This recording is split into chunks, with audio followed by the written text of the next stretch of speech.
ಮಮ ಕಲ್ಯಾಣಂ ಹರಿರ್ಹಯಮುಖಾಭಿಧಃ ಗುರುಶ್ಚ ಮಧ್ವನಾಮಾಮೇ ವರದೋಸ್ತು ನಿರಂತರಂ. ತಪೋ ವಿದ್ಯಾವಿರಕ್ತ್ಯಾದಿ ಸದ್ಗುಣೌಘಾಕರಾನಹಂ ವಾದಿರಾಜಗುರೂನ್ ವಂದೇ ಹಯಗ್ರೀವದಯಾಶ್ರಯಾನ್. ಪಾತ್ರೇ ಧಾತ್ರೇ ಮನಸ್ಥಾತ್ರೇ ವಿದ್ಯಾದಾತ್ರೇ ಸದೈವ ಮೇ ಪಿತ್ರೇ ಮಾತ್ರೇ ಚ ಮಿತ್ರಾಯ ವಿಶ್ವೇಶ ಗುರವೇ ನತಿಃ.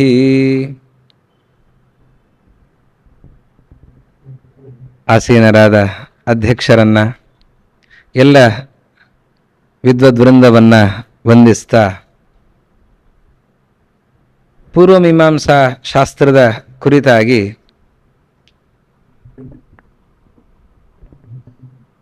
ಕೆಲವು ಮಾತುಗಳನ್ನು ನಿಮ್ಮ ಜೊತೆ ಹಂಚಿಕೊಳ್ಳೋದಕ್ಕೆ ನಿಮ್ಮ ಜೊತೆಯಲ್ಲಿ ಇದ್ದೇನೆ. ಧಾರಾಳವಾಗಿ ಪ್ರಶ್ನೆಯನ್ನು ಕೇಳಬಹುದು, ಮಧ್ಯದಲ್ಲೂ ಕೇಳಬಹುದು, ಕೊನೆಯಲ್ಲೂ ಕೇಳಬಹುದು. ಶಾಸ್ತ್ರ ಅಂತ ಹೇಳುವಾಗ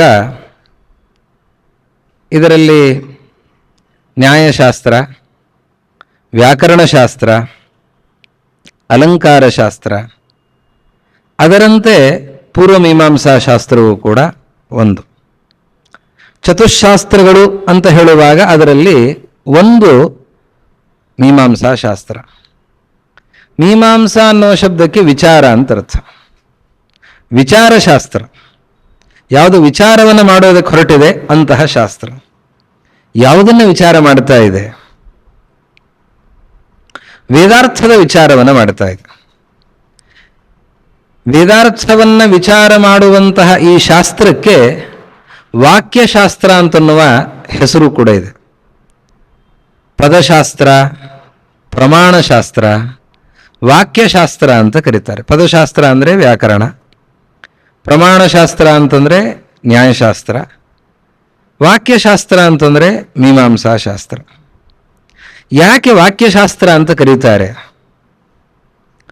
ಪದಶಾಸ್ತ್ರಗಳಲ್ಲಿ ಪದವಿಮರ್ಶೆ, ಪದದ ನಿಷ್ಪತ್ತಿ ಹೇಗೆ, ಯಾವ ಅರ್ಥದಲ್ಲಿ ಯಾವ ಶಬ್ದ ಸಾಧು, ಯಾವ ಶಬ್ದ ಅಸಾಧು, ಈ ವಿಚಾರವನ್ನು ವ್ಯಾಕರಣಶಾಸ್ತ್ರದಲ್ಲಿ ಮಾಡಿದರೆ, ಪ್ರಮಾಣಶಾಸ್ತ್ರದಲ್ಲಿ ಯಾವುದು ಪ್ರಮಾಣ ಪ್ರಮಿತವಾಗಿದೆ, ಯಾವುದು ಪ್ರಮಾಣ ಪ್ರಮಿತ ಆಗಲಿಲ್ಲ ಅನ್ನೋದನ್ನು ನ್ಯಾಯಶಾಸ್ತ್ರದಲ್ಲಿ ವಿಚಾರ ಮಾಡ್ತಾರೆ.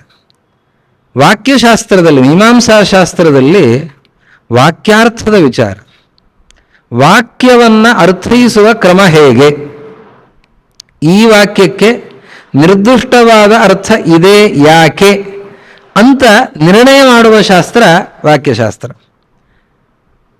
ಎಲ್ಲ ಶಾಸ್ತ್ರ ಗ್ರಂಥಗಳಲ್ಲಿಯೂ ಕೂಡ ಶಾಬ್ದಬೋಧ ಪ್ರಕ್ರಿಯೆ ಇದೆ. ನ್ಯಾಯಶಾಸ್ತ್ರದಲ್ಲಿಯೂ ಇದೆ, ವ್ಯಾಕರಣಶಾಸ್ತ್ರದಲ್ಲಿಯೂ ಇದೆ, ವೇದಾಂತದಲ್ಲಿಯೂ ಕೂಡ ಇದೆ. ಶಾಬ್ದಬೋಧ ಪ್ರಕ್ರಿಯೆಯನ್ನು ಎಲ್ಲರೂ ಕೂಡ ಹೇಳ್ತಾರೆ. ಆದರೆ ಈ ಮೀಮಾಂಸಾ ಶಾಸ್ತ್ರಕ್ಕೆ ಯಾಕಷ್ಟು ಮಹತ್ವ ಅಂತಂದರೆ, ಶ್ರುತಿ ವಾಕ್ಯಗಳನ್ನು ಅವಲಂಬಿಸಿ ಈ ವಾಕ್ಯಕ್ಕೆ ಹೀಗೆ ಅರ್ಥ ಯಾಕೆ ಹೇಳಬೇಕು ಅನ್ನೋದಕ್ಕೆ ಅನೇಕ ನ್ಯಾಯಗಳನ್ನು ಬಳಸ್ತಾರೆ. ನ್ಯಾಯಗಳಿಂದಾಗಿ ಅರ್ಥ ನಿರ್ಣಯವನ್ನು ಮಾಡ್ತಾರೆ. ಹೆಚ್ಚಾಗಿ ನ್ಯಾಯಗಳು ವಾಕ್ಯಾರ್ಥ ನಿರ್ಣಯಕ್ಕಾಗಿ ಇವೆ. ವಾಕ್ಯದಲ್ಲಿ ವಿಶೇಷ್ಯತಾ ಯಾವುದಕ್ಕೆ? ಅನೇಕ ಅರ್ಥಗಳು ತೋರ್ತಾ ಇವೆ. ವಿಶೇಷ್ಯತಾ ಯಾವುದಕ್ಕೆ ಅಂತನ್ನುವಾಗ ಒಂದು ಅಧಿಕರಣದಲ್ಲಿ ಅದರ ವಿಮರ್ಶೆ. ಕೆಲವು ಮೀಮಾಂಸಾ ಶಾಸ್ತ್ರೀಯ ವಿಷಯಗಳ ನಿರೂಪಣೆಯನ್ನು ಮಾಡ್ತಾನೆ. ಶಾಸ್ತ್ರದ ಸ್ವಲ್ಪ ಪ್ರವೇಶ ಮಾಡೋಣ, ಬರೀ ಸ್ಥೂಲ ದೃಷ್ಟಿ ಮಾತ್ರ ಅಲ್ಲ, ಹೊರಗಡೆ ಮಾತ್ರ ಸಂಚಾರ ಮಾಡೋದು ಬೇಡ, ಸ್ವಲ್ಪ ಒಳಗೆ ಪ್ರವೇಶವನ್ನು ಕೂಡ ಮಾಡೋಣ. ಮೊದಲು ಅದರ ಪರಿಚಯವನ್ನು ಮಾಡಿಸಿ, ಶಾಸ್ತ್ರ ಹೇಗೆ ಆರಂಭ ಆಯಿತು, ಹೇಗೆ ಬೆಳೆದುಕೊಂಡು ಬಂದಿದೆ, ಕೆಲವು ಅಂಶಗಳನ್ನು ಹೇಳಿ ವಾಕ್ಯಾರ್ಥದ ಕೆಲವು ಅಂಶಗಳ ನಿರೂಪಣೆಯನ್ನು ನಾನು ಮಾಡ್ತೇನೆ. ಈ ಮೀಮಾಂಸಾ ಶಾಸ್ತ್ರ ಆರಂಭ ಆದದ್ದು ಯಾವಾಗ ಅಂತಂದರೆ, ಈ ಗ್ರಂಥ ಸೂತ್ರಗಳ ರಚನೆಯನ್ನು ಜೈಮಿನಿ ಮುನಿಗಳು ಮಾಡ್ತಾರೆ. ಜೈಮಿನಿ ಇವರು ವೇದವ್ಯಾಸರ ಶಿಷ್ಯರು. ವೇದಗಳಲ್ಲಿ ಸಾಮವೇದ ಪ್ರವರ್ತಕರು ಜೈಮಿನಿ ಮಹರ್ಷಿಗಳು. ಅದೇ ಜೈಮಿನಿ ಮಹರ್ಷಿಗಳು ಅವರು ವೇದಾರ್ಥ ನಿರ್ಣಾಯಕವಾದ ಸೂತ್ರಗಳ ರಚನೆಯನ್ನು ಮಾಡ್ತಾರೆ. ಕರ್ಮ ಮೀಮಾಂಸಾ ಅಂತ ಅದನ್ನು ಕರೀತಾರೆ, ಧರ್ಮ ಮೀಮಾಂಸಾ ಅಂತಲೂ ಕರೀತಾರೆ. ವೇದಗಳಲ್ಲಿ ಹೆಚ್ಚಿನ ಭಾಗ ಕರ್ಮಗಳ ನಿರೂಪಣೆಯನ್ನು ಮಾಡೋದಕ್ಕೆ ಹೊರಟಿದೆ. ಕರ್ಮಗಳನ್ನು ಮಾಡುವಾಗ ಯಾವ ರೀತಿಯ ಕರ್ಮವನ್ನು ಮಾಡಬೇಕು, ಹೀಗೆ ಯಾಕೆ ಮಾಡಬೇಕು ಅನ್ನೋದಕ್ಕೆ ನಿರ್ಣಯವನ್ನು ಕೊಡೋದಕ್ಕಾಗಿ ಕೆಲವು ಸೂತ್ರಗಳು. ಎಷ್ಟಿವೆ ಸೂತ್ರಗಳು? ವೇದವ್ಯಾಸರು ರಚನೆ ಮಾಡಿರುವ ಬ್ರಹ್ಮಸೂತ್ರ ಎಷ್ಟಿವೆ? 564. ಅದರ 6ರಷ್ಟು ಕರ್ಮಮೀಮಾಂಸಾ ಇದೆ. ಹೆಚ್ಚು ಕಮ್ಮಿ 3000 ಹತ್ರ 2900 ಚಿಲ್ಲರೆ ಸೂತ್ರಗಳು ಕರ್ಮಮೀಮಾಂಸಾದಲ್ಲಿವೆ. ಅಷ್ಟು ಇದರ 6ರಷ್ಟು ಬ್ರಹ್ಮಸೂತ್ರಗಳ 6ರಷ್ಟು ಹೆಚ್ಚು ಸೂತ್ರಗಳು ಇದರಲ್ಲಿ ಇವೆ. ಆ ಸೂತ್ರಗಳ ರಚನೆಯನ್ನ ಜೈಮಿನಿ ಮಹರ್ಷಿಗಳು ಮಾಡ್ತಾರೆ. 12 ಅಧ್ಯಾಯ ಅಂತ ವಿಭಾಗ. ಬ್ರಹ್ಮಸೂತ್ರಕ್ಕೆ 4 ಅಧ್ಯಾಯ, ಈ ಜೈಮಿನಿಯ ಮೀಮಾಂಸಕ್ಕೆ 12 ಅಧ್ಯಾಯ. 12 ಅಧ್ಯಾಯಗಳಲ್ಲಿಯೂ ಕೂಡ 3 ಅಧ್ಯಾಯಗಳು ಶರಭಾಧ್ಯಾಯ ಅಂತ. ಒಂದೊಂದು ಅಧ್ಯಾಯದಲ್ಲಿ 4 ಪಾದಗಳು.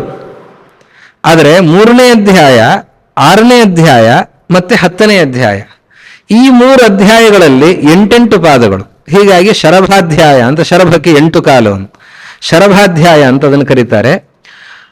ಅದರಲ್ಲಿ ಅಂದರೆ ಇದು ವಿಭಾಗ ಹೇಗೆ 3, 6, 10 ಅಂತನ್ನೋದು ಹೇಗೆ ಅಂತಂದರೆ ವಿಷಯಾಧಾರಿತವಾಗಿ. ಅದರಲ್ಲಿ ಮತ್ತಿನ್ಯಾವ ಕಾರಣವೂ ಕೂಡ ಇಲ್ಲ, ವಿಷಯಾಧಾರಿತವಾಗಿ ಹೊರಟಿರುವಂಥದ್ದು. ಮೊದಲಿಗೆ ಪ್ರಮಾಣದ ನಿರೂಪಣೆಯನ್ನು ಮಾಡಿ, ಕರ್ಮಗಳಲ್ಲಿ ಭೇದ ಅದನ್ನು 2ನೇ ಅಧ್ಯಾಯದಲ್ಲಿ ತಿಳಿಸಿ, 3ನೇ ಅಧ್ಯಾಯದಲ್ಲಿ ಅಂಗಾಂಗಿ ಭಾವಗಳನ್ನು, ಯಾವ ಕರ್ಮ ಯಾವುದಕ್ಕೆ ಅಂಗ, ಯಾವುದು ಅಂಗಿ, ಹೀಗೆ ಅಂಗಾಂಗಿ ಭಾವವನ್ನು 3ನೇ ಅಧ್ಯಾಯದಲ್ಲಿ, 4ನೇ ಅಧ್ಯಾಯದಲ್ಲಿ ಪ್ರಯೋಜಕ ಭಾವವನ್ನು, ಒಂದು ಕೆಲಸವನ್ನು ಮಾಡೋದಕ್ಕೆ ಅಂಗಾಂಗಿ ಭಾವ ಬೇರೆ ಬೇರೆದಕ್ಕೂ ಇರಬಹುದು, ಆದರೆ ಇದನ್ನು ಮಾಡಲಿಕ್ಕೆ ಕಾರಣ ಏನು, ಪ್ರಯೋಜಕ ಯಾವುದು ಅಂತನ್ನೋ ವಿಚಾರವನ್ನು 4ನೇ ಅಧ್ಯಾಯದಲ್ಲಿ. ಕ್ರಮ, ವೇದದಲ್ಲಿ ಎಲ್ಲವನ್ನೂ ಕ್ರಮಬದ್ಧವಾಗಿ ಹೇಳಿರೋದಿಲ್ಲ, ಒಂದೊಂದು ಕಡೆ ಒಂದೊಂದು ವಿಷಯ ಹೇಳಿರ್ತಾರೆ. ಅದನ್ನೆಲ್ಲವನ್ನು ಸಂಕಲನ ಮಾಡಿ ನಾವು ಅನುಷ್ಠಾನಕ್ಕೆ ತರುವಾಗ ಅದು ಕ್ರಮಬದ್ಧವಾಗಿರಬೇಕು. ಆ ಕ್ರಮವನ್ನು ನಾವು ತಿಳಿದುಕೊಳ್ಳೋದು ಹೇಗೆ, ಅದಕ್ಕೆ ಬೇಕಾದ ಪ್ರಮಾಣಗಳನ್ನು ಅದನ್ನೆಲ್ಲವನ್ನು ಕೂಡ 5ನೇ ಅಧ್ಯಾಯದಲ್ಲಿ ತಿಳಿಸಿ, 6ನೇ ಅಧ್ಯಾಯದಲ್ಲಿ ಅಧಿಕಾರದ ವಿಚಾರವನ್ನು, ಯಾವ ಕರ್ಮಕ್ಕೆ ಯಾರು ಅಧಿಕಾರಿಯಾಗ್ತಾರೆ. ಅಧಿಕಾರಿ ಅಂತ ಹೇಳುವಾಗ ದಂಪತ್ಯೋ ಸಹಾಧಿಕಾರ ಅಂತ.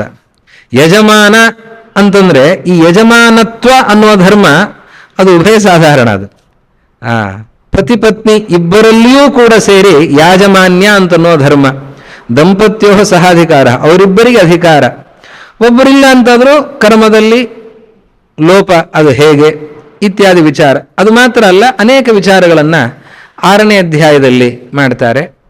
7ನೇ ಅಧ್ಯಾಯ ಮತ್ತು 8ನೇ ಅಧ್ಯಾಯಗಳಲ್ಲಿ ಒಂದು ಕರ್ಮದ ನಿರೂಪಣೆಯನ್ನು ಮಾಡುವಾಗ ಅನೇಕ ಅದಕ್ಕೆ ಬೇಕಾಗಿರುವ ಅಂಶಗಳ ನಿರೂಪಣೆಯನ್ನು ಮಾಡ್ತಾರೆ. ಒಂದು ಉದಾಹರಣೆ ಹೇಳಬೇಕು ಅಂದರೆ ದರ್ಶಪೂರ್ಣ ಮಾಸ ಅಂತ. ದರ್ಶಪೂರ್ಣ ಮಾಸ ಅಂತನ್ನುವ ಯಾಗಗಳು, ಹುಣ್ಣಿಮೆಯಲ್ಲಿ ಮಾಡುವಂತಹ ಯಾಗ ಪೌರ್ಣಮಾಸಿ, ಅಮಾವಾಸ್ಯಾದಲ್ಲಿ ಮಾಡುವಂತಹದ್ದು ಅದು ದರ್ಶ.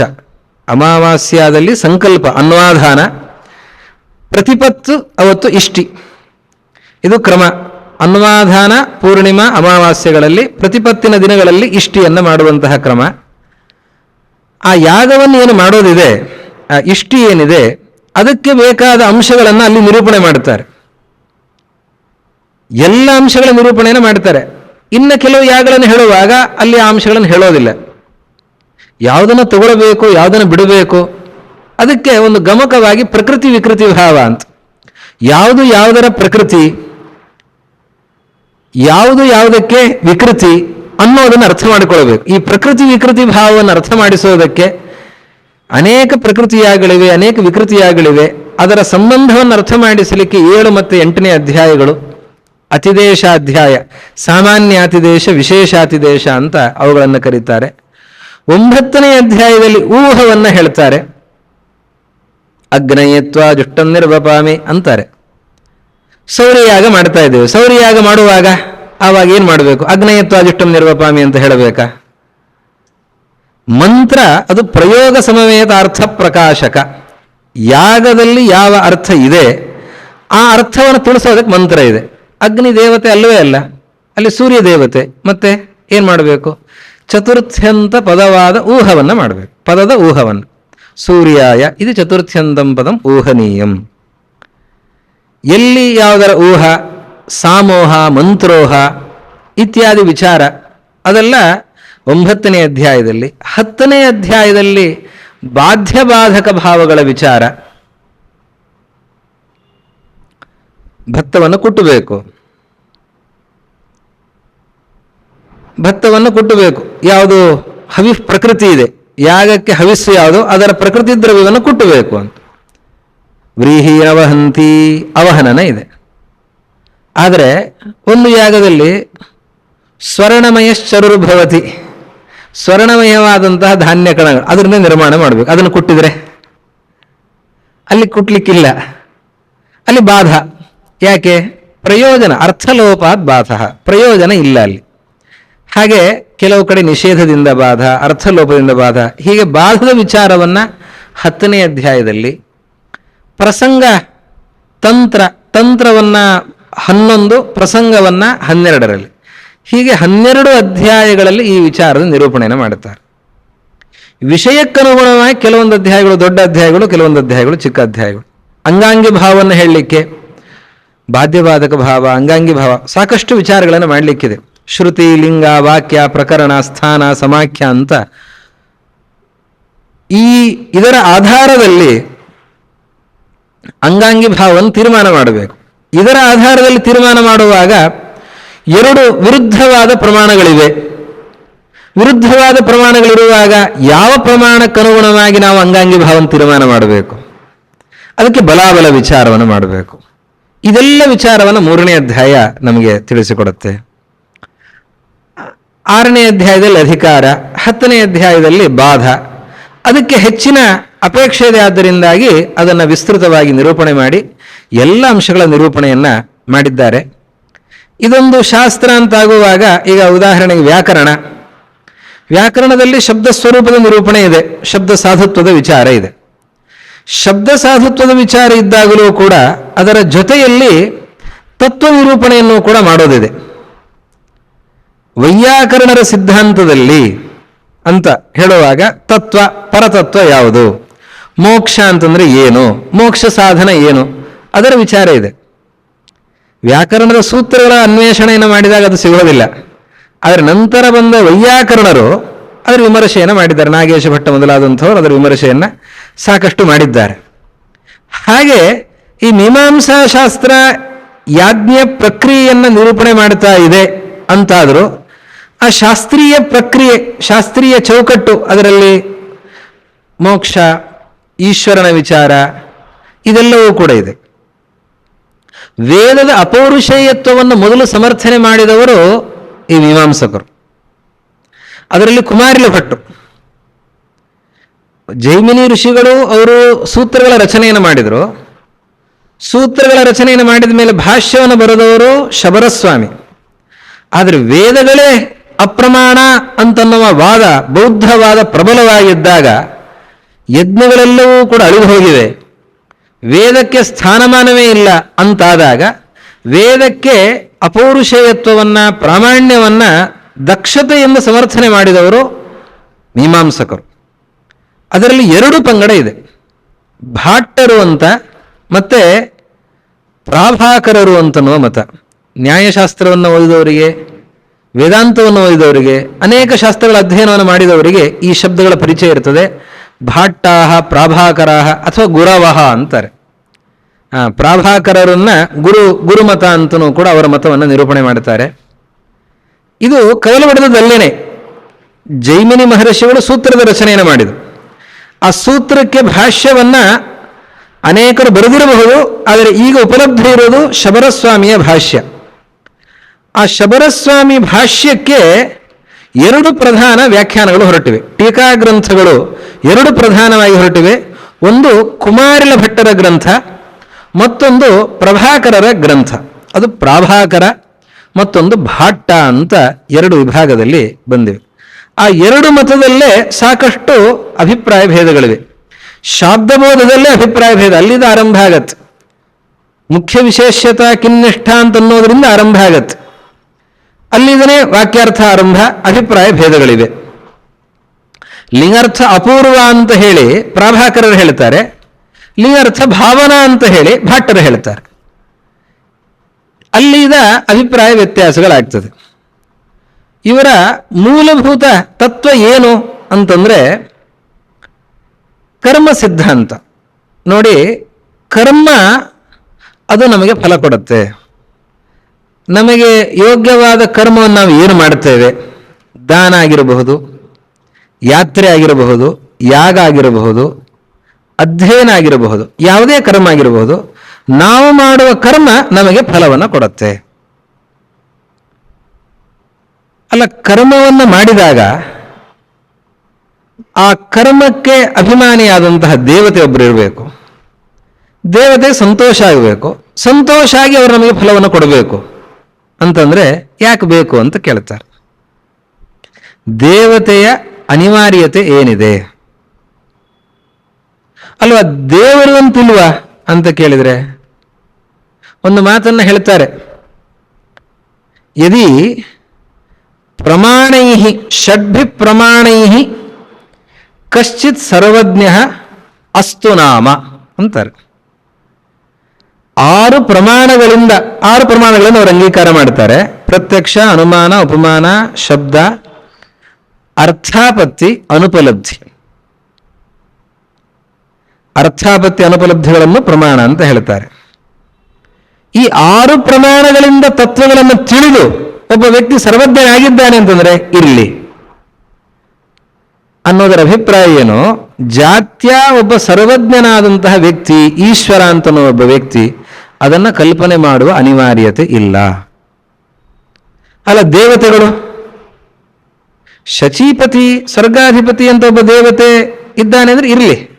ಆದರೆ ನಾವು ಯಾಗವನ್ನ ಮಾಡಿದಾಗ ಆ ಯಾಗದಿಂದ ಆ ದೇವತೆ ಸಂತುಷ್ಟನಾಗಿ ನಮಗೆ ಫಲವನ್ನು ಕೊಡ್ತಾನೆ, ಯಾಕೆ ಇದನ್ನು ಕಲ್ಪನೆ ಮಾಡಬೇಕು? ನೋಡಿ, ಯಾಗವನ್ನು ಮಾಡಿದ್ದು ನಾನು, ಸಂತೋಷ ಆಗಿದ್ದವನಿಗೆ, ವೈಯಧಿಕರಣ್ಯಂ ಅಲ್ವಾ? ಸಾಮಾನಾಧಿಕರಣ್ಯವೇ ಇಲ್ಲ. ಕಾರ್ಯಕಾರಣಗಳಿಗೆ ಸಾಮಾನಾಧಿಕರಣ್ಯ ಬೇಕಲ್ವಾ? ಮಣ್ಣು ಎಲ್ಲಿದೆ ಮಡಿಕೆ ಅಲ್ಲೇ ಆಗಬೇಕು. ಮಣ್ಣಿಲ್ಲಿದೆ ಮಡಿಕೆ ಅಲ್ಲಾಯಿತು ಅಂತ ಆಗತ್ತಾ? ಆಗೋದಿಲ್ಲ. ಯಾಗ ಮಾಡಿದ್ದು ನಾನು, ಸಂತೋಷ ಅವನಿಗಾಯ್ತು. ಯಾಕೆ? ಸಂತೋಷ ಅವನಿಗಾಯ್ತು, ಫಲ ಸಿಕ್ಕಿದ್ದು ನನಗೆ. ಅದು ಹೇಗೆ? ಕಾರ್ಯಕಾರಣಗಳಲ್ಲಿ ವೈಯಧಿಕರಣ್ಯ ಇದೆ. ಆದ್ದರಿಂದ ದೇವತಾ ಪ್ರಸಾದ ಅನ್ನುವ ಕಲ್ಪನೆಯೇ ಇಲ್ಲ. ಇದು ದೇವತಾಧಿಕರಣ ಅಂತ ಒಂದು ಅಧಿಕರಣ ಇದೆ. 9ನೇ ಅಧ್ಯಾಯದಲ್ಲಿ ಒಂದು ಅಧಿಕರಣ, ದೇವತಾಧಿಕರಣ ಅಂತ. ಅಲ್ಲಿ ಇದರ ವಿಚಾರವನ್ನು ಮಾಡ್ತಾರೆ. ದೇವತೆ ಬೇಕಾಗಿಲ್ಲ, ದೇವರು ದೇವತೆ ಬೇಕಾಗಿಲ್ಲ ಅಂತನೋದರ ಅಭಿಪ್ರಾಯ ಏನು? ಕರ್ಮಕ್ಕೂ ಫಲಕ್ಕೂ ಮಧ್ಯದಲ್ಲಿ ದೇವತಾ ಸಂಬಂಧವನ್ನು ಕಲ್ಪನೆ ಮಾಡಬೇಡಿ.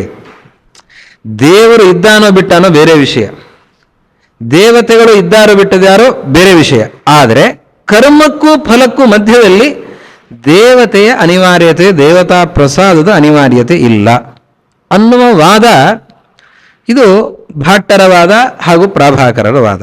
ಈ ರೀತಿಯಲ್ಲಿ ಮೀಮಾಂಸಕರು ಅದನ್ನ ಹೇಳ್ತಾ ಬಂದಿದ್ದಾರೆ. ಆದರೆ ಮುಂದೆ ಈ ಗ್ರಂಥಗಳ ವಿಮರ್ಶೆ, ಅದರ ಪರಂಪರೆ, ಅಧ್ಯಯನ ಪರಂಪರೆ ಅದೆಲ್ಲ ಮುಂದುವರಿತಾ ಹೋಗುತ್ತೆ. ಶಾಸ್ತ್ರ ಬೆಳೆದು ನಿಂತಿದೆ ಇವತ್ತು, ತುಂಬಾ ವಿಪುಲವಾಗಿರುವಂತಹ ಶಾಸ್ತ್ರ. ಎಷ್ಟರ ಮಟ್ಟಿಗಿದೆ ಅಂತಂದ್ರೆ ನ್ಯಾಯ ಗ್ರಂಥಗಳ ಅಧ್ಯಯನವನ್ನು ಮಾಡಬಹುದು, ವ್ಯಾಕರಣ ಗ್ರಂಥಗಳ ಅಧ್ಯಯನವನ್ನು ಮಾಡಬಹುದು. ಆದರೆ ಮೀಮಾಂಸಾ ಗ್ರಂಥದ ಅಧ್ಯಯನ ಮಾಡೋದು ತುಂಬಾ ಕಷ್ಟ ಅಂತ ಅದು ಅಧ್ಯಯನ ಮಾಡಲಿಕ್ಕೆ ಬರುವಂತಹ ಶಿಷ್ಯರಿಂದಲೂ ಅನುಭವ ಬರ್ತದೆ. ಆ ರೀತಿಯಲ್ಲಿ ಈ ಶಾಸ್ತ್ರ ಅದು ಎರಡೂ ರೀತಿಯಲ್ಲಿ ಅರ್ಥ ಆಗೋದಕ್ಕೂ ಕಷ್ಟ, ಆಮೇಲೆ ಗಾತ್ರದಲ್ಲೂ ಬಹಳ ದೊಡ್ಡದು. ಮೊದಲೇ 12 ಅಧ್ಯಾಯ ಅಂದ ತಕ್ಷಣ ಅದು ಇದು ಯಾಕೋ ಸ್ವಲ್ಪ ದೂರದಲ್ಲಿದೆ ನಮಗೆ ಅಂತ ಅನಿಸುತ್ತೆ. ಅದರ ಜೊತೆಯಲ್ಲಿ ಆ ಪ್ರಕ್ರಿಯೆಯೂ ಕೂಡ ಯಾಜ್ಞಿಕ ಪ್ರಕ್ರಿಯೆ. ಈ ಯಾಜ್ಞಿಕ ಪ್ರಕ್ರಿಯೆ ಗೊತ್ತಿದ್ದವರು ಎಷ್ಟರ ಮಟ್ಟಿಗೆ? ಮೀಮಾಂಸಾ ಶಾಸ್ತ್ರ ಅರ್ಥ ಆಗಬೇಕು ಅಂತಂದ್ರೆ ವೇದ ಗೊತ್ತಿರಬೇಕು, ಅದರಲ್ಲಿಯೂ ಬ್ರಾಹ್ಮಣ ಗೊತ್ತಿರಬೇಕು. ಬ್ರಾಹ್ಮಣ ಭಾಗ ಚೆನ್ನಾಗಿ ಗೊತ್ತಿದ್ದವರಿಗೆ ಚೆನ್ನಾಗಿ ಇದನ್ನು ಅರ್ಥ ಮಾಡಿಕೊಳ್ಳಿಕ್ಕಾಗ್ತದೆ. ಅದರ ಜೊತೆಯಲ್ಲಿ ಯಾಜ್ಞಿಕ ಪ್ರಕ್ರಿಯೆ ಗೊತ್ತಿರಬೇಕು. ಅದರ ಜೊತೆಯಲ್ಲಿ ವ್ಯಾಕರಣಾದಿ ಶಾಸ್ತ್ರಗಳು ಚೆನ್ನಾಗಿ ಗೊತ್ತಿರಬೇಕು. ನ್ಯಾಯಶಾಸ್ತ್ರ ಗೊತ್ತಿಲ್ಲದೇನೆ ಮೀಮಾಂಸಾ ಶಾಸ್ತ್ರ ಅಧ್ಯಯನ ಮಾಡುತ್ತೇನೆ ಅಂತ ಹೊರಟ್ರೆ ಯಾವ ಬೋಧವೂ ಬರೋದಿಲ್ಲ, ಜ್ಞಾನವೇ ಬರೋದಿಲ್ಲ. ಆರಂಭದ ಗ್ರಂಥದ ಅಧ್ಯಯನ ಮಾಡಬೇಕು ಅಂದರೆ ಮೀಮಾಂಸಾ ನ್ಯಾಯ ಪ್ರಕಾಶ ಓದೋದಕ್ಕೆ ಮೊದಲ ಅರ್ಹತೆ ಏನಂತಂದರೆ ಅವನು ಮುಕ್ತಾವಲಿ ಅಥವಾ ದಿನಕರಿ ಆದರೂ ಓದಿರಬೇಕು. ಅಷ್ಟು ಓದದೇನೆ, ದಿನಕರಿ ಗ್ರಂಥವನ್ನು ಓದದೇನೆ ಮೀಮಾಂಸಾ ಶಾಸ್ತ್ರ ನ್ಯಾಯ ಪ್ರಕಾಶವನ್ನು ಓದ್ತಾನೆ ಅಂದರೆ ಬೋಧ ಬರಲ್ಲ. ಕುಮಾರಿಲ ಭಟ್ಟರು ಬರೀತಾರೆ, ಬಹು ವಿದ್ಯಾಂತರಾಶ್ರಿತ, ಅನೇಕ ವಿದ್ಯೆಗಳನ್ನು ಅವಲಂಬಿಸಿಕೊಂಡು ಈ ಶಾಸ್ತ್ರ ಹೊರಟಿದೆ. ಪ್ರಯೋಜನವನ್ನು ಗಟ್ಟಿಯಾಗಿ ತಿಳಿಯದೇನೆ ಈ ಶಾಸ್ತ್ರದಲ್ಲಿ ಯಾರು ಪ್ರವೃತ್ತಿಯನ್ನೇ ಮಾಡಲಿಕ್ಕೆ ಸಾಧ್ಯ ಇಲ್ಲ. ಮೊದಲು ಪ್ರಯೋಜನ ವಿಮರ್ಶೆ ಮಾಡೋಣ ಅಂತಾರೆ. ಹಾಗೆ ಪ್ರಯೋಜನದ ವಿಮರ್ಶೆಯನ್ನು ಮಾಡ್ತಾರೆ. ಸರಿ, ಇದೆಲ್ಲ ಹೇಳ್ತಾ ಇರೋದನ್ನು ನೋಡಿದರೆ ನಮಗೂ ಈ ಶಾಸ್ತ್ರಕ್ಕೂ ಯಾವ ಸಂಬಂಧವೂ ಇಲ್ಲ ಅಂತ ಅನಿಸತ್ತು ಅಲ್ವಾ? ಇವತ್ತಿನ ಕಾಲದಲ್ಲಿ ನಮಗೆ ಈ ಶಾಸ್ತ್ರದಿಂದ ಯಾವ ಲಾಭ ಇದೆ? ಯಾಗವನ್ನು ಮಾಡುವಂಥವರಿಗೆ ಪ್ರಕ್ರಿಯೆ ಸ್ಪಷ್ಟ ಆಗತ್ತೆ, ಇದನ್ನು ಹೀಗೆ ಮಾಡಬೇಕು ಅಂತ ಗೊತ್ತಾಗತ್ತೆ, ಅದೆಲ್ಲ ಸರಿ. ನಮಗೇನು ಲಾಭ? ನಾವೇನು ಯಾಗ ಮಾಡ್ಲಿಕ್ಕೆ ಹೊರಟಿಲ್ಲ, ನಮಗೇನು ಉಪಕಾರ? ವಾಕ್ಯಾರ್ಥ ನಿರ್ಣಯವನ್ನು ಮಾಡಲಿಕ್ಕಾಗ್ತದೆ. ಒಂದು ವಾಕ್ಯಕ್ಕೆ, ಅದು ವೇದ ವಾಕ್ಯ ಆಗಿರಬಹುದು, ಯಾವುದೇ ಶಾಸ್ತ್ರದ ವಾಕ್ಯ ಆಗಿರಬಹುದು, ಯಾವುದೇ ಶಾಸ್ತ್ರದ ವಾಕ್ಯಕ್ಕೂ ಇದೇ ಅರ್ಥ ಅಂತ ತೀರ್ಮಾನ ಮಾಡೋದಕ್ಕೆ ಮೀಮಾಂಸಾ ಶಾಸ್ತ್ರ ಉಪಕಾರಕ ಆಗತ್ತೆ. ಸರಿ, ಇದು ಒಂದೇ ಉಪಯೋಗನಾ? ಬೇರೆ ಪ್ರಯೋಜನ ಏನಾದರೂ ಇದೆಯಾ? ಇಲ್ಲಿ ಪ್ರತಿಯೊಂದು ಅಧಿಕರಣದಲ್ಲಿಯೂ ಕೂಡ ನ್ಯಾಯಗಳಿವೆ. ಒಂದು ಅಧಿಕರಣ ಅಂತಂದ್ರೆ ನಿಮಗೆ ಪ್ರಾಯ ಗೊತ್ತಿರಬಹುದು ವಿದ್ಯಾರ್ಥಿಗಳಿಗೆ, ವಿಷಯೋ ವಿಷಯಶ್ಚೈವ ಪೂರ್ವಪಕ್ಷಸ್ತಥೋತ್ತರ ಪ್ರಯೋಜನಂಚ ಪಂಚಯಿತಾಂಸ್ತಂತ್ರೇಧಿಕರಣಂ ವಿದು. ವಿಷಯ ಅಂದರೆ ಸಂಶಯ, ಪೂರ್ವಪಕ್ಷ ಸಿದ್ಧಾಂತ ಪಕ್ಷ ಪ್ರಯೋಜನ. ಅಲ್ಲಿ ಪೂರ್ವಪಕ್ಷಕ್ಕೆ ಯುಕ್ತಿ ಇಲ್ಲದೇನೆ ಪೂರ್ವಪಕ್ಷ ಸಿದ್ಧ ಆಗೋದಿಲ್ಲ, ಯುಕ್ತಿ ಬೇಕು. ಪೂರ್ವಪಕ್ಷದ ಯುಕ್ತಿ, ಸಿದ್ಧಾಂತ ಯುಕ್ತಿ. ಆ ಪೂರ್ವಪಕ್ಷ ಯುಕ್ತಿ ಸಿದ್ಧಾಂತ ಯುಕ್ತಿಗಳೇನಿವೆ ಅದು ಪೂರ್ಣವಾಗಿ ಶಾಸ್ತ್ರೀಯ ಯುಕ್ತಿಗಳೇ ಆಗಿರೋದಿಲ್ಲ. ಲೋಕಸಿದ್ಧ ನ್ಯಾಯಗಳನ್ನು ಅವಲಂಬಿಸಿ ಪ್ರಮೇಯ ಸಾಧನೆಯನ್ನು ಮಾಡ್ತಾರೆ. ಪೂರ್ವಪಕ್ಷದಲ್ಲಾಗಿರಬಹುದು, ಸಿದ್ಧಾಂತದಲ್ಲಾಗಿರಬಹುದು. ಆ ನ್ಯಾಯಗಳನ್ನೇನು ಬಳಸ್ತಾರೆ ಅದು ಬಹಳ ಸ್ವರಸವಾದಂತಹ ನ್ಯಾಯಗಳು. ಆ ನ್ಯಾಯಗಳನ್ನು ನಾವು ಶಾಸ್ತ್ರಾರ್ಥ ನಿರ್ಣಯ ಮಾಡಲಿಕ್ಕೂ ಬಳಸ್ಕೊಳ್ಬಹುದು. ಈ ನ್ಯಾಯಗಳನ್ನೇ ವೇದಾಂತ ಶಾಸ್ತ್ರದಲ್ಲಿ ಬಳಸ್ತಾರೆ, ವ್ಯಾಕರಣ ಶಾಸ್ತ್ರಗಳಲ್ಲಿ ಬಳಸ್ತಾರೆ, ಹಾಗೆ ನ್ಯಾಯಶಾಸ್ತ್ರದಲ್ಲಿ ಬಳಸ್ತಾರೆ, ಎಲ್ಲ ಶಾಸ್ತ್ರಗಳಲ್ಲೂ ಬಳಸ್ತಾರೆ. ಯಾಕೆ ಬಳಸ್ತಾರೆ ಅಂತಂದ್ರೆ ಈ ನ್ಯಾಯಗಳು ಅರ್ಥ ಸಾಧನೆಗೆ ಉಪಕಾರಕವಾಗಿವೆ, ಅದಕ್ಕಾಗಿ ಆ ನ್ಯಾಯಗಳನ್ನು ಬಳಸ್ತಾರೆ. ತದುಕ್ತಂ ಅರುಣಾಧಿಕರಣೆ ಅಂತ ಹೇಳಿ ಅರುಣಾಧಿಕರಣ, ಭಾವಾರ್ಥಾಧಿಕರಣೆ, ಪ್ರತಿಪದಾಧಿಕರಣೆ, ಆ ಅಧಿಕರಣಗಳ ಹೆಸರನ್ನ ಹೇಳಿ ನೋಡಿ ಆ ಅಧಿಕರಣದಲ್ಲಿ ಹೀಗೆ ಹೇಳಿದ್ದಾರೆ. ಸರಿ, ಅದೆಲ್ಲ ಶಾಸ್ತ್ರಕ್ಕಾಯ್ತು. ಲೋಕಕ್ಕೇನಾದರೂ ಇದೆಯಾ? ಲೋಕಕ್ಕೂ ಉಪಕಾರ ಇದೆ. ಎಲ್ಲ ಹಂತದಲ್ಲಿಯೂ ಕೂಡ ಮೀಮಾಂಸಾ ಶಾಸ್ತ್ರದ ಉಪಕಾರ ಇದೆ. ನಾವು ಅಧ್ಯಯನವನ್ನ ಎಷ್ಟು ಕಡಿಮೆ ಸಾಧ್ಯ ಅಷ್ಟು ಕಡಿಮೆ ಅಧ್ಯಯನ ಮಾಡ್ತೇವೆ. ಹೀಗಾಗಿ ಎಲ್ಲ ಶಾಸ್ತ್ರಗಳ ಲಾಭವನ್ನು ನಾವು ಪಡಿತಾ ಇಲ್ಲ. ಎಷ್ಟು ಅವಕಾಶ ಸಿಗುತ್ತೋ ಅಷ್ಟು ಅಧ್ಯಯನವನ್ನು ಮಾಡಿದರೆ ಹೆಚ್ಚೆಚ್ಚು ನಮಗೆ ಅರ್ಥ ಆಗುತ್ತೆ. ಯಾವುದೇ ಒಂದು ವಿಷಯ, ಮಧ್ವಾಚಾರ್ಯ ಒಂದು ಮಾತನ್ನು ಹೇಳ್ತಾರೆ, ಒಂದು ವಿಷಯವನ್ನು ಸರಿಯಾಗಿ ಅರ್ಥ ಮಾಡಿಕೊಳ್ಬೇಕು ಅಂತಂದ್ರು ವಿನಾ ಸರ್ವಜ್ಞತಾಂ ನರಹ, ಸರ್ವಜ್ಞನಾಗದೇನೆ ಒಂದು ವಿಷಯವೂ ಸ್ಪಷ್ಟ ಆಗಲ್ಲ ಅಂತ. ಅಂದ್ರೆ ಯಾವುದನ್ನೇ ತಿಳ್ಕೊಳ್ಬೇಕಾದರೂ ಕೂಡ ಹೆಚ್ಚೆಚ್ಚು ಜ್ಞಾನ ಯಾರಿಗಿದೆ ಅವ್ರಿಗೆ ಹೆಚ್ಚೆಚ್ಚು ಸ್ಪಷ್ಟತೆ ಸಿಗತ್ತೆ. ಮಾರ್ಕಂಡೇಯ ಕಾಡ್ಜು ಅಂತ ಒಬ್ಬರು ಸುಪ್ರೀಂ ಕೋರ್ಟ್ ಜಡ್ಜ್ ಆಗಿದ್ರು, ನ್ಯಾಯಾಧೀಶರು. ಅವರು ಎಷ್ಟೋ ತೀರ್ಪುಗಳನ್ನ ಮೀಮಾಂಸಾ ನ್ಯಾಯಗಳಿಂದ ಕೊಟ್ಟಿದ್ದಾರೆ. ಅವರು ತಮ್ಮ ಜೀವನ ವೃತ್ತಾಂತದಲ್ಲಿ ಅವರು ಬರ್ಕೊಳ್ತಾರೆ, ನಾನು ಮೀಮಾಂಸಾ ನ್ಯಾಯಗಳನ್ನು ಬಳಸಿ ಅನೇಕ ತೀರ್ಪುಗಳನ್ನು ನೀಡಿದ್ದೇನೆ ಅಂತ. ಮಾರ್ಕಂಡೇಯ ಕಾಡ್ಜು ಅಂತ ಅವರು ಸುಪ್ರೀಂ ಕೋರ್ಟ್ ಜಡ್ಜ್ ಅವರು. ಆ ನ್ಯಾಯಾಧೀಶರು ಬರೀತಾರೆ ಹಾಗೆ ಅಂತ. ಅಂದರೆ ಈ ನ್ಯಾಯಗಳು ಲೋಕೋಪಕಾರಕವೂ ಹೌದು. ಆದರೆ ಅದರ ಬಗ್ಗೆ ವಿಚಾರವನ್ನು ಮಾಡದೆ ನಾವು ವಂಚಿತರಾಗಿದ್ದೇವೆ. ಎಲ್ಲ ಹಂತದಲ್ಲಿಯೂ ಮೀಮಾಂಸಾ ಶಾಸ್ತ್ರದ ಉಪಕಾರ, ಲೋಕದ ದೃಷ್ಟಿಯಿಂದ ಉಪಕಾರ, ಶಾಸ್ತ್ರದ ದೃಷ್ಟಿಯಿಂದ ಉಪಕಾರ, ಇನ್ನು ವಿಶೇಷವಾಗಿ ಪರಮೋಪಕಾರ ಆಗೋದು ಯಾಜ್ಞಿಕ ಪ್ರಕ್ರಿಯೆಯಲ್ಲಿ. ಯಾಜ್ಞಿಕ ಪ್ರಕ್ರಿಯೆಯಲ್ಲಿ ಪ್ರವೃತ್ತರಾಗುವಂಥವರಿಗೆ ಹೆಚ್ಚಿನ ಉಪಕಾರ ಇದರಿಂದ, ಈ ಶಾಸ್ತ್ರದಿಂದ ಇದೆ. ಇದರಲ್ಲಿ ಮೊದಲನೇ ಪಾದ ತರ್ಕಪಾದ ಅಂತ ಅದನ್ನು ಕರೀತಾರೆ. ಆ ತರ್ಕಪಾದದಲ್ಲಿ ವೇದಾಪೌರುಷೇಯತ್ವ, ವರ್ಣನಿತ್ಯತ್ವ ಇತ್ಯಾದಿ ಅನೇಕ ವಿಚಾರಗಳು, ವರ್ಣನಿತ್ಯತ್ವದ ಸಮರ್ಥನೆ. ಪ್ರಾಯ ಈ ನ್ಯಾಯಗಳನ್ನೇ, ಈ ಯುಕ್ತಿಗಳನ್ನೇ ವೇದಾಂತಿಗಳೆಲ್ಲರೂ ಕೂಡ ಅನುಸರಿಸ್ತಾರೆ. ರಾಮಾನುಗರಾಗಿರಬಹುದು, ಶಂಕರಾಚಾರ್ಯರಾಗಿರಬಹುದು, ಮಧ್ವಾಚಾರ್ಯರ ಗ್ರಂಥಗಳಲ್ಲಾಗಿರಬಹುದು, ಅಲ್ಲಿಯ ಯುಕ್ತಿಗಳು ಅದನ್ನೆಲ್ಲವನ್ನೂ ಕೂಡ ಸ್ವೀಕಾರ ಮಾಡಿದ್ದು. ಎಷ್ಟೋ ವಾಕ್ಯಗಳು ಜಯತೀರ್ಥರ ಕೃತಿಗಳಲ್ಲಿ ಅಲ್ಲಿಯ ವಾಕ್ಯಗಳೇ ಇವೆ. ಅಂದರೆ ಅಷ್ಟು ಸಮರ್ಥವಾಗಿ ವೇದಾಪೌರುಷೇಯತ್ವವನ್ನು ಅವರು ತೀರ್ಮಾನಿಸಿದ್ದಾರೆ, ಯುಕ್ತಿಯುಕ್ತವಾಗಿ ಅದನ್ನು ನಿರೂಪಣೆ ಮಾಡಿದ್ದಾರೆ. ಹಾಗೆ ಎಲ್ಲ ಹಂತದಲ್ಲಿಯೂ ಕೂಡ ಉಪಕಾರ ಇದೆ. ಇಂತಹ ಪೂರ್ವ ಮೀಮಾಂಸಾ ಶಾಸ್ತ್ರ ನಂತರದಲ್ಲಿ ಕುಮಾರಿಲ ಭಟ್ಟರ ತನಕ ಅವರು ಶುದ್ಧ ಮೀಮಾಂಸಕರು. ನಂತರದಲ್ಲಿ ಕೆಲವರು ಬಂದಿದ್ದಾರೆ, ಪಾರ್ಥಸಾರಥಿ ಮಿಶ್ರ ಅವರೆಲ್ಲ ಬಂದಿದ್ದಾರೆ. ನಂತರದ ಕಾಲದಲ್ಲಿ ಬಂದವರು ಆಪದೇವ, ಖಂಡದೇವ ಇತ್ಯಾದಿ ವ್ಯಕ್ತಿಗಳೇನು ಬಂದಿದ್ದಾರೆ, ಅವರು ಶುದ್ಧ ಮೀಮಾಂಸಕರಲ್ಲ. ಮೀಮಾಂಸಾ ಗ್ರಂಥಗಳಿಗೆ ವ್ಯಾಖ್ಯಾನಗಳನ್ನು ಬರೆದಿದ್ದಾರೆ, ಆದರೆ ಅವರು ಶುದ್ಧ ಮೀಮಾಂಸಕರಲ್ಲ. ಅವರು ವೇದಾಂತಿಗಳು, ಅವರು ಅದ್ವೈತ ವೇದಾಂತಿಗಳು.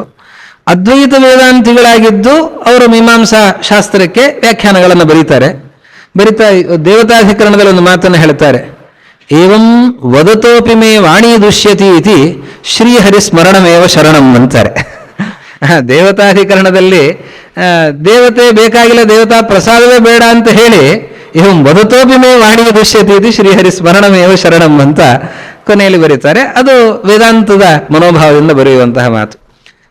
ಹೀಗೆ ಇದರಲ್ಲಿ ಪ್ರಧಾನವಾದ ಗ್ರಂಥಗಳು, ಮೀಮಾಂಸಾ ಗ್ರಂಥದ ಅಧ್ಯಯನವನ್ನು ಮಾಡಬೇಕು, ಒಂದು ಸ್ವಲ್ಪ ಮಟ್ಟಿಗೆ ತಿಳ್ಕೊಳ್ಬೇಕು ಅಂತನ್ನುವ ಅಪೇಕ್ಷೆ ಇದ್ದವರಿಗೆ ನ್ಯಾಯಪ್ರಕಾಶ ಸೂಕ್ತವಾದ ಗ್ರಂಥ. ಚೆನ್ನಾಗಿ ಅಧ್ಯಯನ ಮಾಡಿದರೆ, ದಿನನಿತ್ಯವೂ ಬಿಡದೆ ಓದಿದರೆ 6 ತಿಂಗಳಲ್ಲಿ ಅಧ್ಯಯನ ಮಾಡಿ ಅರ್ಥ ಮಾಡಿಕೊಳ್ಳಲಿಕ್ಕೆ ಸಾಧ್ಯ ಇರುವ ಗ್ರಂಥ ದಿನಕರಿ ಓದಿದವರಿಗೆ. ನಂತರದಲ್ಲಿ ಅದರ ನಂತರದ ಗ್ರಂಥ ಅಂತಂದರೆ ಖಂಡದೇವನ ಗ್ರಂಥಗಳು. ಖಂಡದೇವನ ಗ್ರಂಥಗಳಲ್ಲಿ ಖಂಡದೇವ ತ್ರೈ ಅಂತ ಬಹಳ ಪ್ರಸಿದ್ಧವಾಗಿದೆ.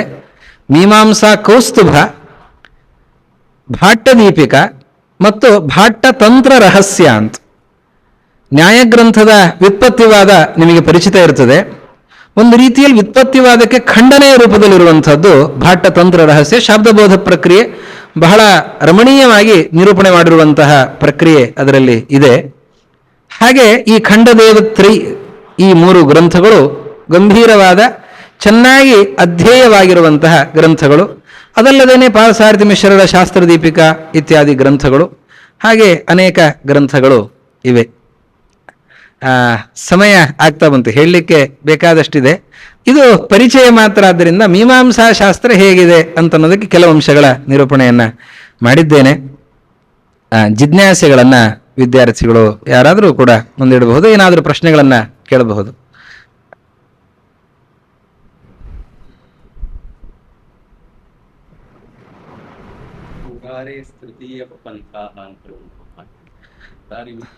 ಹೌದು ಹೌದು ಹೌದು.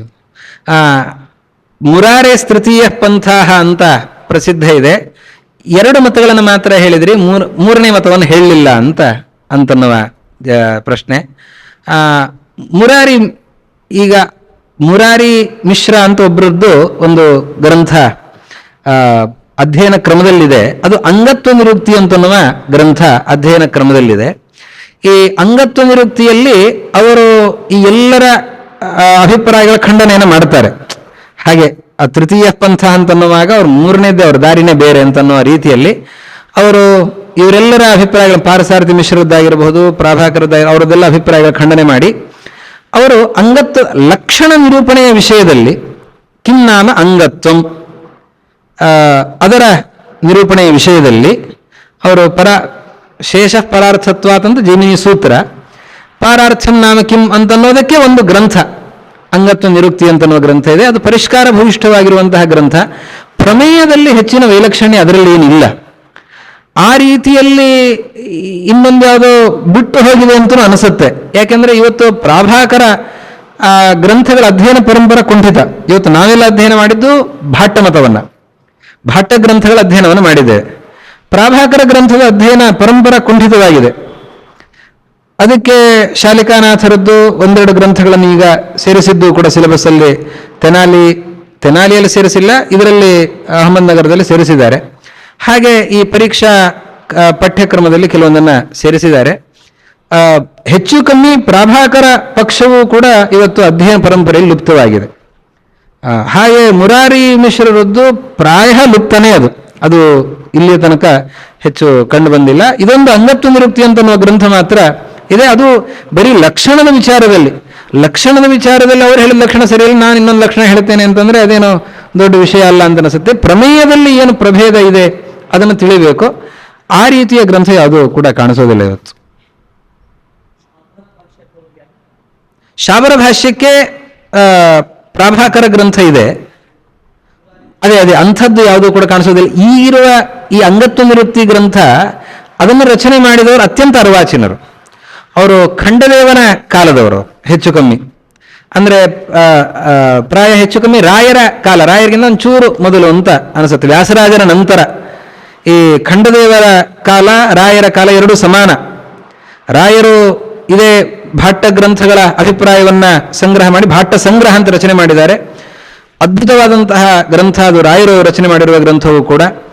ಅದಕ್ಕೆ ನೀಲಕಂಠ ದೀಕ್ಷಿತರು ಆನೆ ಮೇಲೆ, ಮಂತ್ರಿಗಳು ಅವರು ಆನೆ ಮೇಲೆ ಮೆರವಣಿಗೆ ಮಾಡಿಸ್ತಾರೆ. ಅಂದರೆ ಅಷ್ಟು ಮಹತ್ವಪೂರ್ಣವಾದ ಗ್ರಂಥ ಅಂತ ಹೇಳಿ ಅದು ಭಾಟ್ಟ ಪರಂಪರೆಗೆ ಸೇರಿತು. ಇದರ ವಿಮರ್ಶೆಯನ್ನ ರಾಯರು ಕೆಲವೊಂದು ಅಲ್ಲಲ್ಲಿ ಚಂದ್ರಿಕಾ ವ್ಯಾಖ್ಯಾನ ಪ್ರಕಾಶದಲ್ಲಿ ಬೇರೆ ಕಡೆ ಮಾಡುತ್ತಾರೆ. ಭಾಟ್ಟ ಸಂಗ್ರಹ ಅನ್ನೋ ಗ್ರಂಥದಲ್ಲಿ ಕೇವಲ ಅನುವಾದ, ಶುದ್ಧ ಅನುವಾದ, ಅವರ ಅಭಿಪ್ರಾಯದ ಅನುವಾದ, ಅದನ್ನು ಮಾತ್ರ ಮಾಡ್ತಾರೆ. ಇದರಲ್ಲಿ ಚಂದ್ರಿಕಾ ಪ್ರಕಾಶದಲ್ಲಿ ಹೇಳೋದಿದೆ, ಶಬರಸ್ವಾಮಿನಃ ಎಂ ವಚನಂತೂ ಜೈಮಿನಿ ಮತ ಅನಭಿಜ್ಞತೆಯ ಅಂತ ಬರೀತಾರೆ. ಒಂದು ಸೂತ್ರಕ್ಕೆ ಅರ್ಥವನ್ನು ಹೇಳುವಾಗ ಶಬರಸ್ವಾಮಿಗಳು ಬರೋದದ್ದು ತಪ್ಪು, ಹೀಗೆ ಅರ್ಥವನ್ನು ಹೇಳಬಾರದು, ಅದಕ್ಕೆ ಇನ್ನೊಂದು ರೀತಿ ಅರ್ಥವನ್ನು ಹೇಳಬೇಕು ಅಂತ ಕೆಲವು ಕಡೆ ಅಭಿಪ್ರಾಯ ಭೇದಗಳನ್ನು ತೋರಿಸ್ತಾರೆ. ಅದರ ಖಂಡನೆ ಮಂಡನ ವಿಭಾಗಗಳು ಕೂಡ ಇದೆ. ಆದರೆ ಭಾಟ್ಟ ಸಂಗ್ರಹ ಅನ್ನೋದು ಮತಾನುವಾದದ ಗ್ರಂಥ. ಅವರಿಗಿಂತ ಸ್ವಲ್ಪ ಪ್ರಾಚೀನ, ಆ ಕಾಲದಲ್ಲಿ ವ್ಯಾಸರಾಜರ ನಂತರ ಆ ಕಾಲದಲ್ಲಿ ಇದ್ದವರು ಈಗಿನ ಅಂಗತ್ವ ನಿರುಕ್ತಿ ಗ್ರಂಥಕಾರ ಮುರಾರಿ. ಪ್ರಾಚೀನ ಗ್ರಂಥ ಏನೋ ಲುಪ್ತವೇ, ಅದು ಹೆಚ್ಚು ಕಮ್ಮಿ ಇವತ್ತದು ಉಪಲಬ್ಧ ಇಲ್ಲ. ಕೇಳಿ.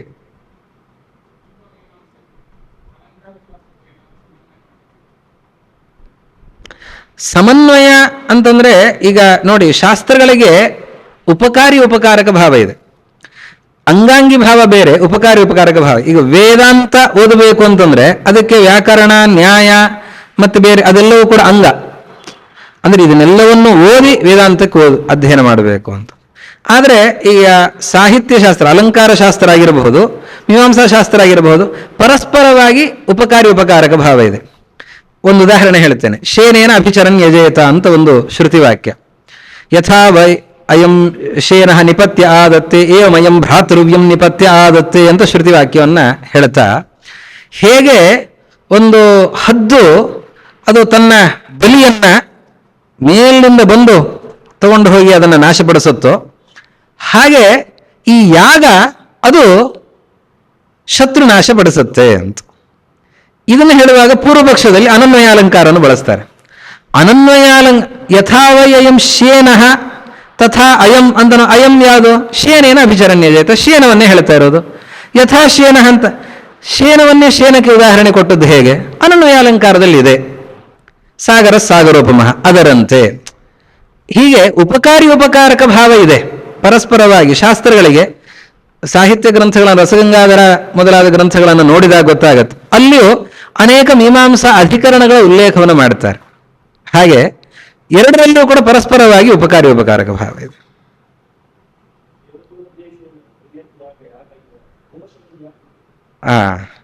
ದೇವತೆಯನ್ನೇ ಒಪ್ಪದೇನೆ ದೇವತೋದ್ದೇಶನ ದ್ರವ್ಯತ್ಯಾಗ ಅನ್ನುವ ಯಾಗ ಆಗೋದಾದ್ರೂ ಹೇಗೆ ಅಂತ ಅದ್ಭುತವಾದ ಪ್ರಶ್ನೆ ಇದು. ದೇವತೆಯನ್ನು ಒಪ್ತಾರೆ, ದೇವತೆ ಅಂದ್ರೆ ಏನು ಅಂತ. ದೇವತೋದ್ದೇಶನ ದ್ರವ್ಯತ್ಯಾಗ ಯಾಗ ಅಂತಾನೆ ಅವರ ನಿರೂಪಣೆ. ಯಾಗದ ಲಕ್ಷಣವನ್ನು ಹೇಳೋದು ಹಾಗೇನೆ. ಕಾ ನಾಮ ದೇವತಾ ಶಬ್ದಮಯಿ ದೇವತಾ ಇಂದ್ರಾಯ ಇತಿ ಚತುರ್ಥ್ಯಂತಂ ಪದಂ ದೇವತಾ ಅತಏವ ಅಗ್ನಿಶೋಮೋ ಇತ್ಯತ್ರ ವ್ಯಾಸಜ್ಯವೃತ್ತಿ ಧರ್ಮ ದೇವತಾತ್ವಂ ದೇವತಾತ್ವಂ ಏಕಂ ನತು ದ್ವಯಂ. ಅಗ್ನಿಶೋಮೌ ಅಂತನ್ನುವಾಗ ಅಗ್ನಿಶೋಮೋ ದೇವತಾ ಹೊರತು ಅಗ್ನಿಶೋಮೋ ದೇವತೆ ಅಲ್ಲ. ಯಾಕೆ? ದೇವತಾತ್ವಂ ಏಕಂ. ತ್ಯಜ್ಯಮಾನ ದ್ರವ್ಯೋದ್ದೇಶ್ಯತ್ವಂ ಎಲ್ಲಿದೆ ಅಲ್ಲಿ ದೇವತಾತ್ವ ಇದೆ. ಶಬ್ದಮಯಿ ಪದಸ್ವರೂಪ. ಯಾಕೆ?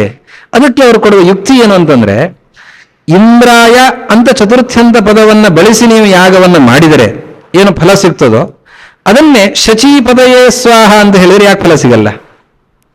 ಒಂದು ವೇಳೆ ಶಬ್ದಮಯಿ ದೇವತಾ ಅಲ್ಲ ಅಂತಾಗಿದ್ರೆ ನೀವು ಇಂದ್ರಾಯ ಸ್ವಾಹ ಅಂತ ಹೇಳಿ ತ್ಯಾಗವನ್ನು ಮಾಡಿದ್ರೆ ಯಾವ ಫಲ ಸಿಗಬೇಕು? ಅದೇ ಶಚೀಪದಯೇ ಸ್ವಾಹ ಅಂತ ಹೇಳಿದ್ರೆ ಫಲ ಸಿಗಬೇಕು. ಸಿಗ್ತಾ ಇಲ್ಲ ಅಂತಂದ್ರೆ ಹಾಗಾದ್ರೆ ಪದಕ್ಕೆ ಮಹಿಮೆ ಇದೆ. ತದಾಚ ಪದಮಹಿಮ್ನ ಇದಂ ಲಭ್ಯತೆ ಶಬ್ದಮಯಿ ದೇವತಾ ಅಂತಾರೆ.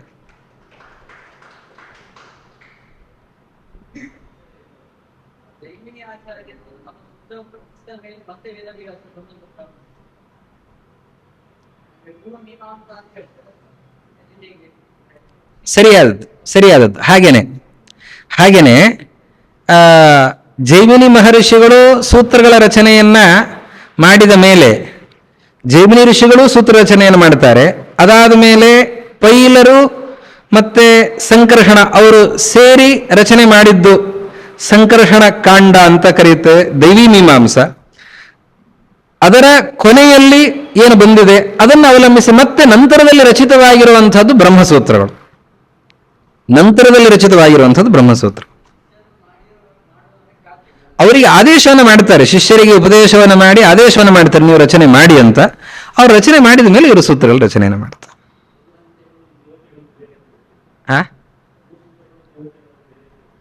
ಬ್ರಹ್ಮಸೂತ್ರಗಳಲ್ಲಿ ದೇವತೆ ಸ್ಪಷ್ಟ. ಅದೇ ಈಗ ನಾನು ಆಗಲೇ ಹೇಳಿದ ಅಭಿಪ್ರಾಯ ಭೇದ ಇದೆ ಅಂತನ್ನೋದಕ್ಕೆ ಜೈಮಿನಿ ಮಹರ್ಷಿಗಳು ಸೂತ್ರ ರಚನೆ ಮಾಡಿದ್ದಾರೆ.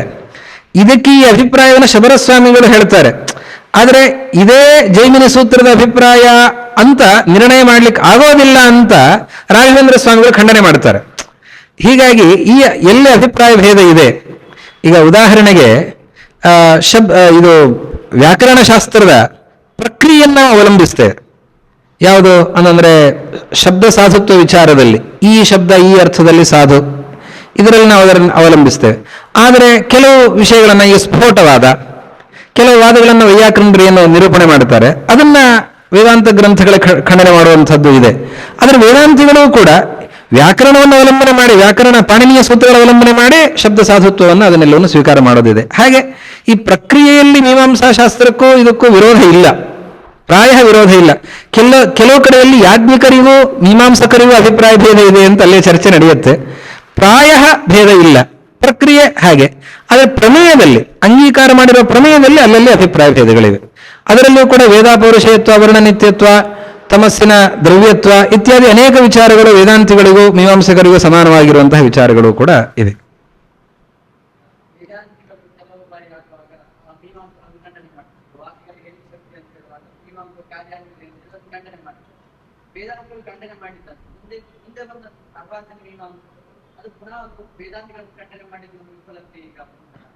ಒಳ್ಳೆಯ ಪ್ರಶ್ನೆ.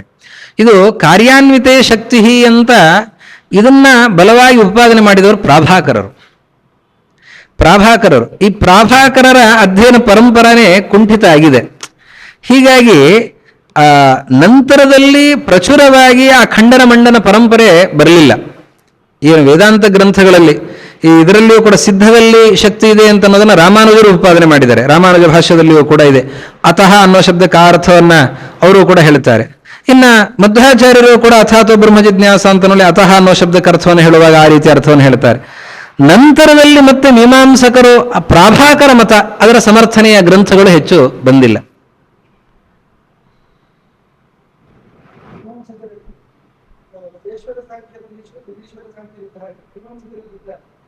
ಆ ರೀತಿಯಲ್ಲಿ ಇಲ್ಲ ಅಂತಂದ್ರೆ ಈಗ ಈಶ್ವರನನ್ನ ಅಂಗೀಕಾರ ಮಾಡಿ ಪ್ರಕ್ರಿಯೆ ತಮ್ಮ ಪ್ರಮೇಯ ಸಾಧನೆ ಮಾಡೋದಕ್ಕೆ ಸಾಂಖ್ಯರಿಗೆ ಉಪಕಾರ ಇದೆ. ಕೇವಲ ಜಡವಾದ ಪ್ರಕೃತಿಗೆ ಜಗತ್ ಸೃಷ್ಟಿಕರ್ತೃತ್ವವನ್ನು ಉತ್ಪಾದನೆ ಮಾಡ್ಲಿಕ್ಕೆ ಸಾಧ್ಯ ಇಲ್ಲ ಅಂತ ಹೇಳಿ ಈಶ್ವರನನ್ನು ಅಂಗೀಕಾರ ಮಾಡಬೇಕಾಗತ್ತೆ. ಚೇತನನೂ ಸಾಕಾಗೋದಿಲ್ಲ, ಸ್ವತಂತ್ರನಾದ ಒಬ್ಬ ಚೇತನ ಬೇಕು ಅಂತ. ಪ್ರಕ್ರಿಯೆ ಉಪಪಾದನೆಗೆ ಈಶ್ವರನ ಅನಿವಾರ್ಯತೆ ಸಾಂಖ್ಯರಿಗೆ ಇದೆ. ಅದಕ್ಕೆ ಕೆಲವು ಸೇಶ್ವರ ಸಾಂಖ್ಯ ಮತ ಬಂತು. ಆದರೆ ಮೀಮಾಂಸಕರಲ್ಲಿ ಹಾಗಿಲ್ಲ. ಮೀಮಾಂಸಕರು ಎಲ್ಲರೂ ಕೂಡ ಅದೇ ರೀತಿಯಲ್ಲಿ ಹೇಳ್ತಾರೆ. ಹೌದು ಹೌದು, ನಿರೀಶ್ವರ ಪ್ರಾಯ ನಿರೀಶ್ವರವಾದವೇ.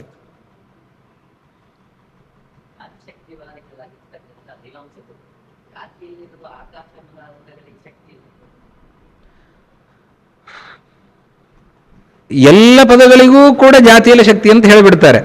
ಎಲ್ಲಿ ಬಾಧಕ ಇದೆ ಅಲ್ಲಿ ವ್ಯಕ್ತಿಯಲ್ಲಿ ಲಕ್ಷಣ ಅಂತ ಸ್ವೀಕಾರ ಮಾಡ್ತಾರೆ. ಜಾತಿ ಶಕ್ತಿಯಲ್ಲಿ ಸಮಸ್ಯೆ ಇದೆ, ಘಟಮಾನಯ ಅಂತನ್ನುವ ಘಟತ್ವಕ್ಕೆ ಆನಯನ ಕರ್ಮತ್ವ ಇಲ್ಲ. ಅಲ್ಲಿ ಏನು ಮಾಡಬೇಕು ಅಂತಂದರೆ ಘಟ ಶಬ್ದಕ್ಕೆ ಘಟತ್ವೇ ಶಕ್ತಿ ಘಟೇ ಲಕ್ಷಣ ಅಂತ. ಹಾಗೆ ವ್ಯಕ್ತಿಯಲ್ಲಿ ಲಕ್ಷಣ ಅಂತ ಸ್ವೀಕಾರ ಮಾಡ್ತಾರೆ. ವ್ಯಕ್ತಿಯ ಲಕ್ಷಣ ಸ್ವೀಕಾರ ಮಾಡಿ ಅದರ ಉಪಪಾದನೆಯನ್ನು ಮಾಡ್ತಾರೆ. ಇದು ಮುಂದಿನ ಪ್ರಶ್ನೆ. ಹಾಗಾದ್ರೆ ಆಕಾಶಕ್ಕೆ ಆಕಾಶತ್ವದಲ್ಲಿ ಶಕ್ತಿ ಇದೆಯೋ ಇಲ್ಲೋ? ಶಕ್ತಿ ಇಲ್ಲದೇನೆ ಲಕ್ಷಣ ಕೊಡೋದಿಲ್ಲ. ಶಕ್ಯಾರ್ಥ ಬಾಧಿತವಾದಾಗ ಮಾತ್ರ ಲಕ್ಷಣ ಹೇಳಬೇಕಾಗತ್ತೆ. ಆಕಾಶತ್ವ ಅನ್ನೋ ಜಾತಿನೇ ಇಲ್ಲ ಅಂತ. ಈ ಜಾತಿ ಅಂತನ್ನುವಾಗ ನೈಯಾಯಿಕರು ಒಪ್ಪಿರುವಂತಹ ಜಾತಿಯನ್ನ ಮೀಮಾಂಸಕರು ಒಪ್ಪಿದ್ದಾರೆ. ಆದರೆ ಜಾತಿ ಬಾಧಕಗಳನ್ನ ಎಷ್ಟು ನೈಯಾಯಿಕರು ಹೇಳಿದಾರೋ ಆ ಎಲ್ಲ ಜಾತಿ ಬಾಧಕಗಳನ್ನು ಅಂಗೀಕಾರ ಮಾಡಲಿಲ್ಲ. ಆದ್ದರಿಂದ ಜಾತಿ ಆಕಾಶತ್ವ ಅನ್ನೋ ಒಂದು ಧರ್ಮ, ಅದನ್ನ ಜಾತಿ ಅಂತ ಹೇಳಲಿಕ್ಕೆ ವ್ಯಕ್ತಿಯರ ಭೇದ ಅನ್ನೋ ಬಾಧಕ ಅಲ್ಲ. ಇಟ್ಕೊಳ್ಳೋಣ ಆಕಾಶತ್ವ ಅನ್ನೋ ಜಾತಿ ಅಂತ ಇಟ್ಕೊಳ್ಳೋಣ ಅಂತ. ಆ ರೀತಿಯಲ್ಲಿ ಯಾಕೆ ಅಂತಂದ್ರೆ ಇಲ್ಲಾಂದ್ರೆ ಸಮಸ್ಯೆ ಆಗತ್ತೆ. ಒಂದು ಕಡೆಯಲ್ಲಿ ವ್ಯಕ್ತಿಯಲ್ಲಿ ಶಕ್ತಿ, ಇನ್ನೊಂದು ಕಡೆಯಲ್ಲಿ ಜಾತಿಯಲ್ಲಿ ಶಕ್ತಿ. ಅನುಗತ ಶಕ್ತಿಯನ್ನು ಅಂಗೀಕಾರ ಮಾಡಬೇಕಾದ್ರಿಂದ ಎಲ್ಲಾ ಕಡೆಯಲ್ಲೂ ಜಾತಿಯಲ್ಲೇ ಶಕ್ತಿ ಅಂತ.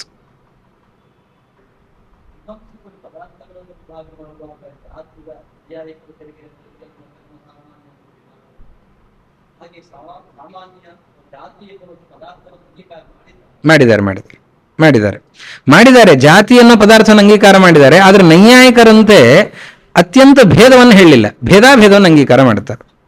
ಗುಣಾಧಿಕಂ ಗುಣ್ಯಾದಿನ ಭಿನ್ನ ಭಿನ್ನಂ ಸಮಾನಾಧಿಕೃತತ್ವಾದಂಥ ಅನುಮಾನ ಪ್ರಯೋಗ ಅವರದ್ದೇ. ಗುಣಗಳಿಗೂ ಭೇದಾಭೇದ, ಜಾತಿ ವ್ಯಕ್ತಿಗಳಿಗೂ ಭೇದಾಭೇದ, ಅದನ್ನು ಅಂಗೀಕಾರ ಮಾಡಿದ್ದಾರೆ.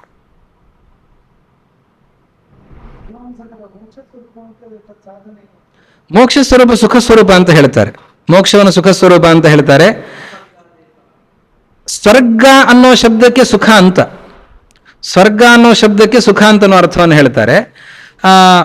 ಸುಖ ಸ್ವರೂಪವಾದಂತಹ ಮೋಕ್ಷ, ಆ ಮೋಕ್ಷಕ್ಕೆ ಸಾಧನ ಯಾವುದು ಅಂತಂದ್ರೆ ಕಾಮ್ಯ ಕರ್ಮ ವರ್ಜನ, ನಿತ್ಯ ನೈಮಿತ್ತಿಕಂ ಕುರುವನ್ ಕಾಮ್ಯಂ ಪರಿತ್ಯಜನ್.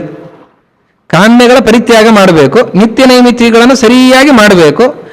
ಫಲಭೋಗಗಳನ್ನೆಲ್ಲ ಅನುಭವಿಸಿದ ಮೇಲೆ ಅವನು ನಿತ್ಯ ನೈಮಿತ್ತಿಕಗಳನ್ನು ಮಾಡಿದ್ದರಿಂದಾಗಿ, ನಿಷ್ಕಾಮವಾಗಿ ಮಾಡಿದ್ದರಿಂದಾಗಿ ಪಾಪಕ್ಷಯ ಆಗಿದೆ ಅವನಿಗೆ. ಪಾಪಕ್ಷಯವೂ ಫಲ, ನಿತ್ಯ ಕರ್ಮಗಳಿಗೂ ಕೂಡ ಪಾಪಕ್ಷಯ ಫಲ. ಹೀಗಾಗಿ ಅವನು ಪಾಪಕ್ಷಯವನ್ನು ಮಾಡಿಕೊಂಡು ಅವನು ಮೋಕ್ಷವನ್ನು ಸ್ವರೂಪ ಸುಖರೂಪ ಅಂತ ಮೋಕ್ಷವನ್ನು ಹೊಂದ್ತಾನೆ ಅಂತ.